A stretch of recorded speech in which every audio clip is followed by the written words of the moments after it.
이 믿음이란 무엇입니까?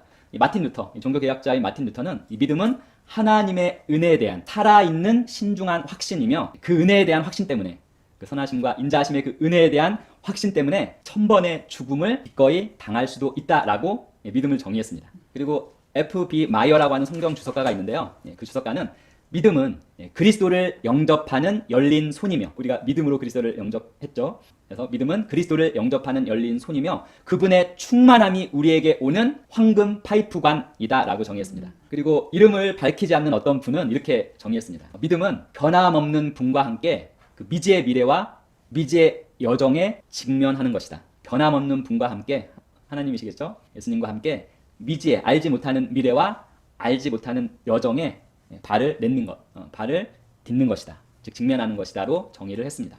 여기까지 이 믿음의 정의 되게 은혜롭죠? 근데 이 복음에서 믿음의 정의 아마 다 알고 계실 것입니다. 크리스 목사님은 믿음을 뭐라고 정의했습니까? 믿음은 하나님의 말씀에 대한 인간의 영의 반응이다. 하나님의 말씀에 대한 영의 반응이다. 하나님의 말씀이 곧 영이기 때문에 영은 영을 알아봅니다. 핵임 목사님은 뭐라고 정의했는지 아세요? 믿음은 하나님의 말씀에 설득되어지는 것이다 라고 정의했습니다. 약간 차이가 있습니다. 이 복음 하시는 분들과 그렇지 않은 분들의 그 믿음에 대한 정의의 차이는 어디에 있냐면 말씀과의 관련성이 있습니다. 크리스 목사님이나 핵임 목사님이나 전부 다 말씀과 관련해서 믿음을 정의했습니다. 믿음은 말씀에 대한 영의 반응이다. 믿음은 말씀에 설득되어지는 것이다. 그리고 저희들도 믿음에 대한 나름대로의 정의를 내렸고 그것을 한동안 고백했습니다. 기억하십니까? 믿음은 행동하는 것이다 라고 정의했고요. 하나 더 있습니다. 믿음은 지금 응답을 얻는 것입니다. 이렇게 두 가지로 정의했고, 믿음은 행동하는 것입니다. 믿음은 지금 응답을 얻는 것입니다 라고 정의하면서 여기에서 나온 고백이 있습니다. 화면을 보시고 함께 읽어보겠습니다. 믿음은 하나님의 말씀에 따라 행동하는 것입니다. 하나님의 말씀이 무엇을 하라고 말씀하셨든지 그렇게 행동하는 것입니다. 성령 안에서 그분이 우리에게 무엇을 말씀하셨든지 그렇게 행동하는 것입니다. 믿음은 행동하는 것입니다. 하나 더, 믿음은 현재 시제입니다. 믿음은 바로 현재입니다. 믿음은 나는 그것을 지금 가지고 있다고 말하고 소망은 나는 언젠가 그것을 가질 것이다 라고 말합니다. 하지만 소망은 역사하지 않습니다. 믿음이 역사합니다. 아직도 여전히 기억하고 인식하고 의식하면서 우리의 믿음의 싸움, 경주를 하고 계실 줄 믿습니다. 본문의 그 귀족으로 다시 돌아오겠습니다. 이 가버나움은 가나에서 약 한 32km 그 이상 떨어진 곳에 위치하고 있습니다. 걸어서 가면 최소한 8시간에서 9시간 걸리는 길입니다. 자, 이 가버나움에서 한 귀족이 예수님을 만나기 위해서 가나에 와 있었습니다. 그 사람은 아마 예수님의 기적에 대한 이야기를 듣고 지금 거의 죽기 직전에 그 아들을 위해 간청하려고 먼 거리를 달려왔습니다. 그런데 흥미로운 것은, 자, 첫 번째 기적 기억하시죠? 첫 번째 기적, 가나 혼인잔치 그 기적은 마리아, 즉 한 어머니의 요청으로 가나에서 이루어졌고, 이 두 번째 기적은 이 귀족, 한 아버지입니다. 한 아버지의 요청으로 역시 가나에서 이루어졌습니다. 첫 번째 기적은 어머니의 요청, 두 번째는 한 아버지의 요청. 그리고 둘 다 예수님이 그리스도이심을 증거해주는 기적이었습니다. 이 귀족이 유대인이었는지 이방이었는지 여러 가지 추정은 있지만 확실히 알지는 못합니다. 근데 우리가 알 수 있는 것은 그는 귀족이었습니다. 다른 성경에서는 관리라고도 표현하는데 귀족이었고 위기 상황에 있었다는 것입니다.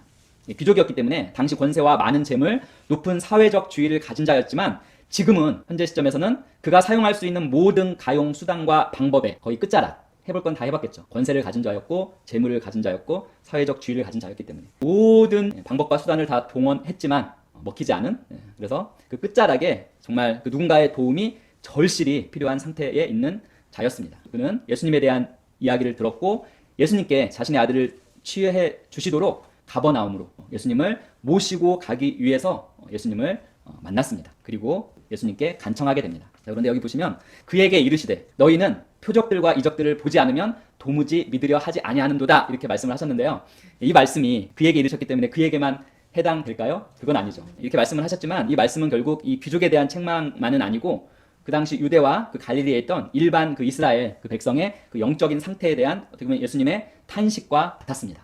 예수님은 그 자리에 자기가 이제 그리스도로서 나타나기 위해 오셨지만 사람들이 원하는 것은 무엇이었습니까? 표적과 이적이었습니다. 본문을 보시면 이 귀족은 예수님이 그의 아들을 고칠 수 있다고는 믿었습니다. 그런데 동시에 잘못된 믿음, 두 가지도 가지고 있습니다. 짧은 이 본문을 딱 읽어보시면 예수님께서 자신의 아들을 고칠 수 있다고 믿었지만 동시에 그는 두 가지 잘못된 믿음도 가지고 있었습니다. 첫 번째는 바로 그 귀족은 아들을 살리기 위해서 예수님께서 꼭 아들이 누워있는 그 가버나움으로 가야만 한다고 믿었습니다.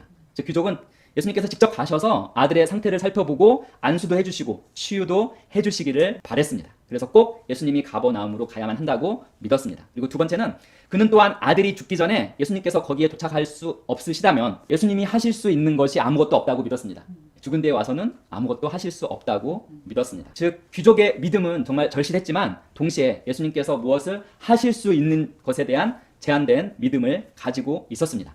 그럼에도 우리는 이 귀족의 믿음을 존중해야만 합니다. 귀족의 이 간청을 듣고서 예수님은 즉각적으로 아주 짧고 명료하게 이렇게 말씀하셨습니다. 내 길로 가라, 내 아들이 살아있다. 아주 짧은 말씀이죠. 내 길로 가라, 내 아들이 살아있다. 전혀 설명 같은 건 없고요. 부연 설명 같은 건 없고 내 길로 가라, 내 아들이 살아있다. 그런데 어찌된 일인지 두 가지 잘못된 믿음을 가지고 있었던 이 귀족이 이 예수님의 이 짧은 이 말을 듣자마자 잘못된 믿음이 즉시 교정되었음을 우리는 본문을 통해서 볼 수 있습니다.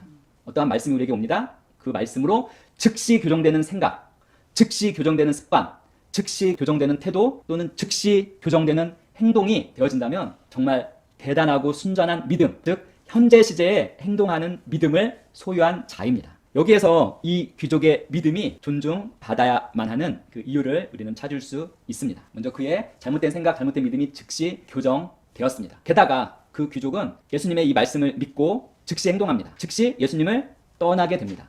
어떻게 보면 그에게 남아있던 유일한 희망이죠. 보이는 희망이신 예수님을 과감히 떠나갔습니다. 여기에서 우리는 이 귀족의 믿음이 우리가 고백한 믿음은 행동하는 것이다. 믿음은 지금 응답받는 것이다. 즉 믿음은 현재 시제라는 우리의 고백한 그 믿음을 곧바로 행하고 있는 것을 우리는 볼 수가 있습니다. 우리가 말씀을 접합니다.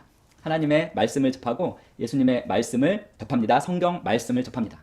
그 말씀을 접한 후에 정말 우리가 그 말씀을 우리가 고백한 것처럼 현재 시제로 취하고 그 말씀에 따라서 어떻게 행동을 취하느냐가 바로 우리가 실제로 믿고 있는 것을 결정합니다. 그것이 바로 우리의 믿음을 결정합니다.